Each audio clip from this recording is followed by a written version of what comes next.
আসসালামু আলাইকুম dear student. HSC 26 এবং 27-এর আইসিটি নিয়ে যাদের সমস্যা তাদের জন্য আমরা এমসিকিউ সিরিজ নিয়ে চলে এসেছি এবং যে এমসিকিউ গুলো বারবার বোর্ড পরীক্ষা বা কলেজ পরীক্ষা আসতে দেখা যায় সেই এমসিকিউ আমরা প্র্যাকটিস করব। সো খুবই গুরুত্বপূর্ণ, আমরা 3টা এমসিকিউ নিয়ে চলে এসেছি যেগুলো প্র্যাকটিস করলে এই নিয়মে যত এমসিকিউ আসবে তুমি পারবে ইনশাআল্লাহ, তুমি পারবে ইনশাআল্লাহ। তো আমরা যদি দেখি পরীক্ষায় এসে থাকে যে এই সংখ্যার পরের সংখ্যা কোনটি, বা ওই যে অধ্যায় 3-এর সংখ্যা পদ্ধতির ক্ষেত্রে এই সংখ্যার পরের সংখ্যা কোনটি, এই সংখ্যার আগের সংখ্যা কোনটি, এইভাবে অঙ্ক এসে থাকে। যে আমরা প্রথম যে এমসিকিউটা লিখেছি 11 এর পরের বাইনারি সংখ্যা কোনটি, 11 এর পরের বাইনারি সংখ্যা কোনটি। দেন 2 নম্বর এমসিকিউটা লিখেছি 47 এর পরের অক্টাল সংখ্যাটি কত, 47 এর পরের অক্টাল সংখ্যাটি কত। 3 নম্বর এমসিকিউটা লিখেছি 9 এর পরের হেক্সাডেসিমেল সংখ্যাটি কত, 9 এর পরের হেক্সাডেসিমেল সংখ্যাটি কত। সো তোমরা যারা এই অঙ্কগুলো সমাধান করেছো বা এই এমসিকিউ গুলো সমাধান দেখেছো তারা ঝটপট অ্যান্সার দিয়ে ফেলো, এবং যারা এই নিয়মে অঙ্ক এখনো পারো না বা শেখা হয় নাই তাদের জন্য আমি আবারও সলভ করে দিব ইনশাআল্লাহ।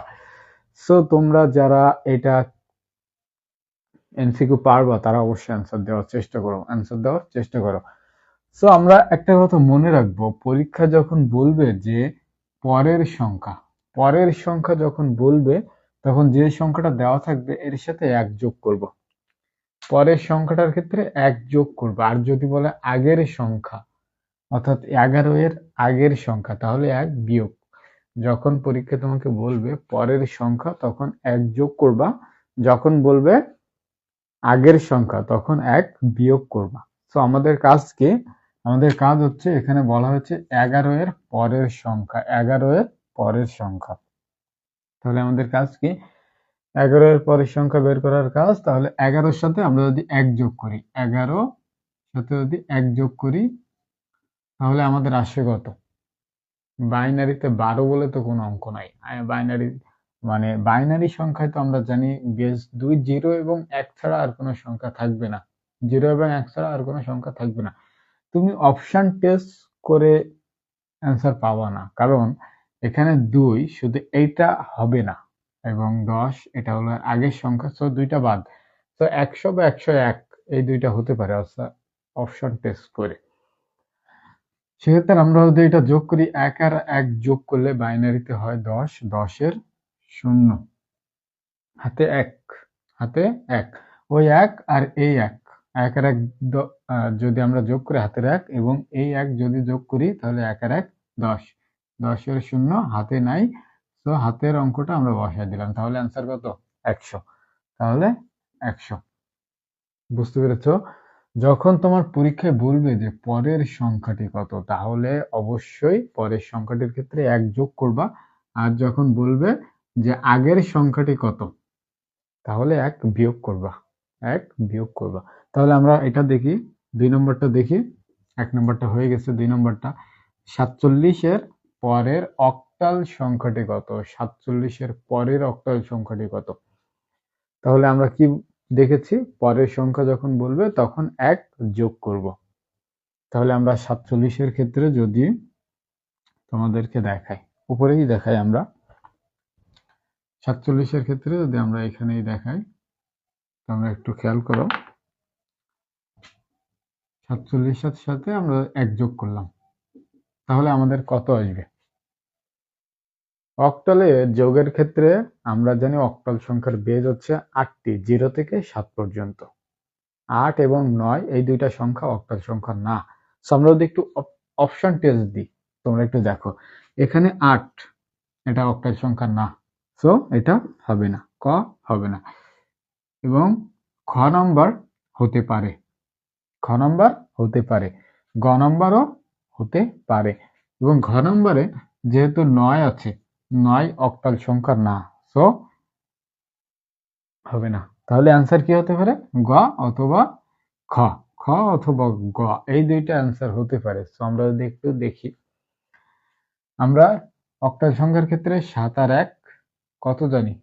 7 আর 1 জানি হচ্ছে 10, 10-এর শূন্য হাতে থাকে 1, তাহলে 1, 4 আর 1 হাতের 1, 5, তাহলে 5। তো তাহলে অক্টাল সংখ্যা কত? 47-এর পরে অক্টাল সংখ্যাটি হচ্ছে 50, 50। তাহলে আমরা দেখেছি 47 এর পরের অক্টাল সংখ্যাটি 50। ক্লিয়ার? 3 নাম্বারটা তোমরা একটু অ্যান্সার দেওয়ার চেষ্টা করো, দেন আমি তোমাদেরকে তো দেখাই দিচ্ছি। তোমরা কিন্তু 3 নাম্বারটা অ্যান্সার দেওয়ার চেষ্টা করো তো, 1 মিনিট। 3 নাম্বারটা অ্যান্সার দেওয়ার চেষ্টা করো তো, একটু দেখি। 3 নাম্বারটা অ্যান্সার দেওয়ার চেষ্টা করো। হ্যাঁ, আমরা যদি দেখি 9 এর পরের হেক্সাডেসিমেল সংখ্যাটি কত? 9 এর পরের হেক্সাডেসিমেল সংখ্যাটি কত? কত বলো তো তোমরা? 10। 9 এর পরে তো 10 না, হেক্সাডেসিমেল 11ও না, তাহলে কি? এ অথবা বি, এ অথবা বি, অপশন টেস্ট। তো আমরা যদি 9 এর সাথে যদি 1 যোগ করি, 9 এর সাথে যদি 1 যোগ করি, তাহলে আমাদের আসে হচ্ছে 10। 10, তাহলে আমরা কি জানি? 10 বলতে আমরা জানি হচ্ছে ইয়ে, 10 বলে হেক্সাডেসিমেলে আমরা জানি হচ্ছে ইয়ে। তো আমাদের অ্যান্সার গ নাম্বার, আমাদের অ্যান্সার হচ্ছে গ নাম্বার।